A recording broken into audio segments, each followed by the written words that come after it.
Taiwan. I'm Ethan Liu, News from here in Taiwan and around the world. Nvidia is predicting a 70% jump in revenue in the next fiscal year, riding high on soaring demand for AI computing. The chipmaker's forecast announced during Wednesday's earnings call far exceeds Wall Street's average estimate of 44% growth.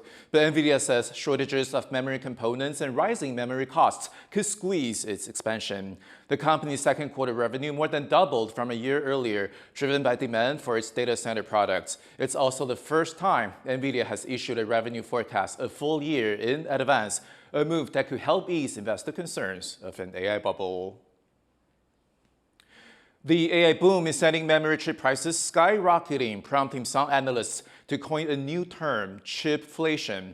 To assess the forces driving chipflation and its geopolitical implications, reporter Lilam Tina spoke to Chris Miller, author of Chip War. We're hearing the term chipflation. The shortage in memory chips is pushing up prices for electronic devices, such as phones and computers. Chris, what's driving this trend, and is it temporary or long-term? The key driver of higher memory prices is, of course, the boom in development of AI data centers over the past couple of years, and the expectation that that's going to continue very rapidly growing for the next couple of years. And there's just a supply-demand mismatch in the memory chip market that's resulted with memory companies being constrained in their ability to bring online new supply for at least the next 18 months or 24 months or so. But then at some point, memory firms will bring online more capacity, and when they do, prices will certainly begin to come down. AI has turned memory from a relatively commoditized component into a strategic resource. How is this changing the geopolitics of semiconductors as Chinese players enter the market? Thus far, we've seen memory be primarily a sphere dominated by non-Chinese players, by Korea first and foremost, but also US, Japan, and Taiwan. And I think it's strategically important that that doesn't change too much. And it's particularly interesting right now because of the emergence of new Chinese players, companies like YMTC and NAND Memory, CXMT in DRAM memory. And these firms, because they're benefiting from such extensive state support, are unlikely to be solely focused on market dynamics, on the cycle. They're also likely to have the ability to invest extensively during downturns in the industry. And so one of the fears that you hear from the existing memory players is that as Chinese firms enter the market, they're going to be able to invest even when it's not economic to do so, therefore win market share, and therefore push down prices, not just at the top of the cycle, but also keep them structurally lower. Apple is reportedly seeking to buy chips from China. The Trump administration initially pushed back, but may now allow it ahead of President Xi's visit to the US. In your view, is this a solution to the supply problem? It's in some ways, I think, understandable that companies are turning to any option they can to source the chips that they need, including Chinese producers. But there's real long-run risks here. We've seen in certain types of low-end chips, like those that go in automobiles, that China's been able to use this as a tool to threaten manufacturing output more broadly across the Western world. We should be very hesitant about any sort of policies that make Western supply chains more dependent on Chinese semiconductors. Memory thus far has not been dependent, but of course, CXMT and YMTC are investing very heavily. Their market share is still small, but it's grown at a very rapid pace. And if this continues, there are risks, not next year or the year after, but into the 2030s, that China becomes a much more significant player in the memory industry. And if so, that is inevitably going to have not just commercial, but also, I think, broader geopolitical ramifications. That was Chris Miller, author of Chip War. A landslide on Nepal's border with Tibet has left an unknown number of people dead, as nearly 500 people are still missing. Help is coming for survivors, but the destruction has been devastating in places. John Ventrias reports. Rescue workers escort a survivor to safety, one more person accounted for. Over 150 people are confirmed dead so far. Among the missing are nearly 500 tourists, many of them foreign. The area is home to a Hindu pilgrimage site popular at this time of year. In at least some places, it seems there was a short period of warning, but not enough for everyone as the wall of rock and mud swept down. Before the flood hit this area, the Nepal police and myself had alerted the locals about it. Many locals could not take out their belongings, while a few managed to do so. While we were doing that, the flood came abruptly and we were able to run away. But besides the elderly home, 4 to 5 people are dead, according to the information we have received. Amid the muddied remains of Nuwakot district, stunned survivors are left to process what they've witnessed. I saw around 9 trucks being swept away by the floods, including people. It's a heartbreaking incident. I've been teaching here for 18 years and I've never seen anything like this here before. Help is on the way. Nepal's armed police force and rescuers are still racing to help survivors. On the Chinese side of the border, where at least 3 people have died and nearly 300 are missing, state TV says President Xi Jinping has called for all-out rescue efforts. And aid from the United Nations, among others, is already on the ground.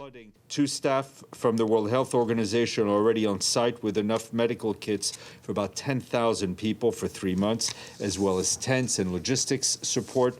Starting tomorrow, the World Food Program and UNICEF are also deploying staff and trucks carrying relief supplies. Taiwan's Mainland Affairs Council, which handles China policy, has also extended condolences to Beijing over the disaster. Records show 51 Taiwanese nationals currently in Tibet, where a hotline is open for citizens to report themselves safe. But across the border in Nepal, whole communities now have to find some way to recover from destruction that, in places, is nearly total. When it happened, this whole area was filled with water, and a weak-hearted person would not have been able to look at it. In the morning, we could not stand here. We were only allowed to look from about 20 meters away, as the police had not allowed us to come here. If you look down, it was all filled with coffee farms. It's all gone. And as families wait for news of missing loved ones, for some, there may be a reckoning with loss to come. John Su and John Van Trieste for TaiwanPlus. Newly declassified cables are giving an insight into former Taiwan President Lee Teng-hui's 12 years in office.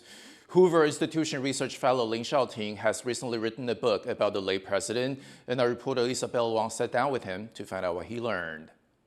When you're researching for the book, there are 2 major or unexpected findings that you came through. The first one is 1995, Lee Teng-hui got to go to Cornell University to give a speech, right? Can you give us like a brief highlight of your discovery of this incident? There are 3 parties in this game, okay, Taiwan, and then China, PRC, and the United States. What I find interesting is that different parties, they harbor different kind of perception towards the same event.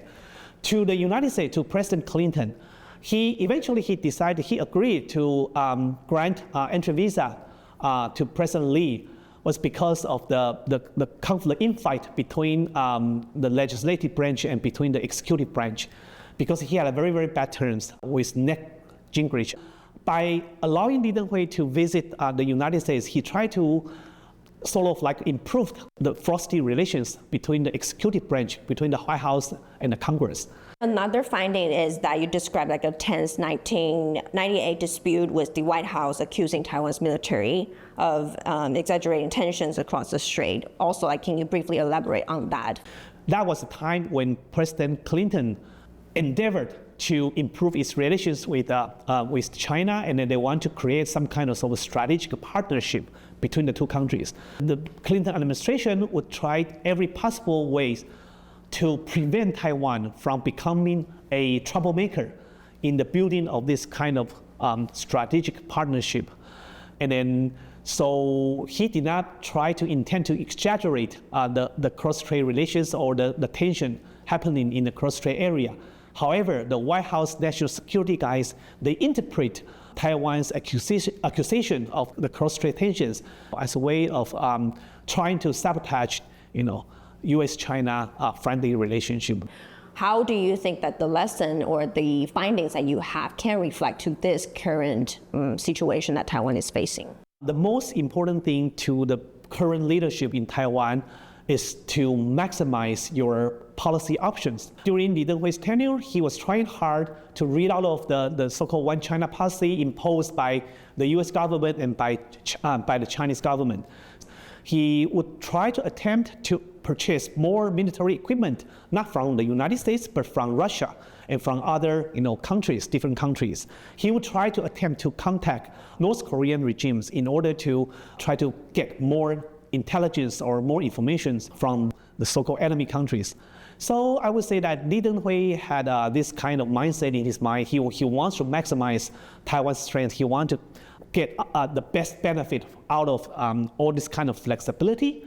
I don't know whether Taiwan nowadays, Taiwan still have the similar leverage that Li Denghui had. That was Lin Shaoting. For more on his findings and Li Denghui's presidency, watch the full episode of Zoom In Zoom Out on the TaiwanPlus News YouTube channel or on our website. In Japan, cosmetic tattoos are gaining popularity but falling to a legal gray area. In Okinawa, a fight to get them regulated and legalized is on. Yvonne Yang has this story.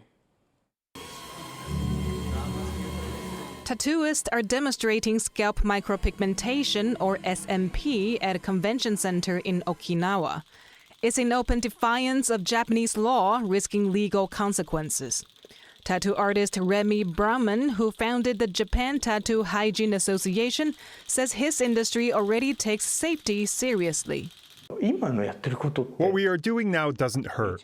We don't need anesthesia. And we teach how to prevent the spread of diseases such as HIV and hepatitis. But he says the law hasn't caught up. Even for something as simple as cutting hair, there are rules in place. But when it comes to tattoos, there are no rules at all. That's strange, right? Outlawed during the Meiji Restoration as Japan modernized, tattooing was only legalized under the post-war U.S. occupation, but then left largely unregulated. It was not until 2020 that Japan's Supreme Court took action. It ruled that decorative tattooing does not have to be performed by doctors, but the same did not apply to SMP and permanent makeup, leaving artists stranded in a legal gray area. It's only Japan, right? All over the world, permanent makeup is applied by beauty professionals. I wonder why Japan is the exception. It makes customers feel as though they are doing something wrong. Japan's tattoo stigma runs deep. Lingering ties to criminals and outcasts are hard to shake. People are still not allowed to show ink in many public places. Attitudes are changing, but slowly. Nowadays, a lot of people have tattoos simply as something fashionable. But in the past, there were also tattoos of a different kind. And today's tattoos are still viewed in the same way. That's why that negative image is so difficult to get rid of. A Japanese health official says that SMP has an established history of doctors' involvement. As recently as December, the health ministry warned that unlicensed practitioners could face criminal complaints and even arrest. I think Japan is quite strict, really, especially for me, being from Okinawa. I've been exposed to it since I was little, so I think attitudes could be a little more open. So the fight is on in Okinawa, once its own kingdom, and no stranger to pushing back against rules set by Tokyo. Alex Chen, Ted Chen, and Yvonne Yang for TaiwanPlus. Thank you for watching What's Up Taiwan. You can visit the TaiwanPlus website or follow our social media for more stories from Taiwan and around the world. Finally, we leave you with images of surfers tackling huge waves at a competition in Brazil. I'm Ethan Liu. Take care, and I'll see you next time.